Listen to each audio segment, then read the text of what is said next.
If you watched our video on economic batch size, you already know how important it is to balance cycle time against economies of scale.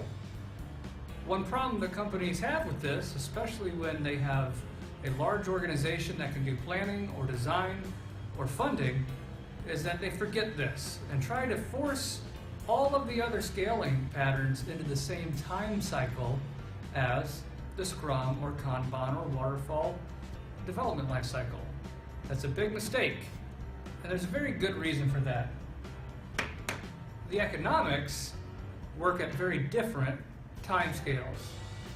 What I'm going to show you here is how to scale those time cycles and even have workflows in Jira to track them.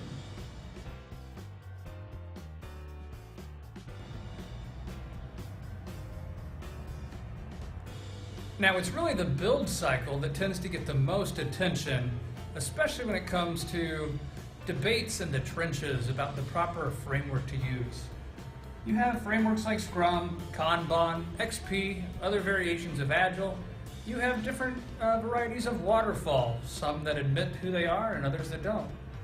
At the end of the day, though, if you're going to have a quality built-in process, there's a few major stages. Now, I've written up here some Scrum terminology, so you'll have to forgive me. But in essence, there's a definition of the stories phase. There is a sprint backlog funnel in which commitment occurs.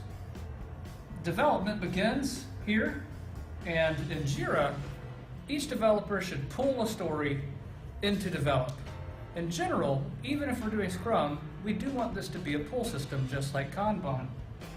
You can see that I put a little home icon here because the entire workflow has to go through the full cycle every time it goes back to the developer who owns the card once they start the work on it. As soon as there's code written, you need to have a pretty nice little handoff process to get rid of your story. You submit it for code review using a pull request in Git. Once that's been approved and merged, the CI build runs tests against it and puts it into a deployment environment, signaling that it is ready for testing. Manual testing occurs here, and even if you have extensive automated testing, it's probably a good idea to have at least some card level validation. Once that's good to go, it's ready for product owner review. Now, in very strict core Scrum, a lot of things will be just held here because the product owner may not be available until sprint review, and that's okay. If the PO is considered part of the team, which is what has been the case in many enterprises today, they should review this on an ongoing basis.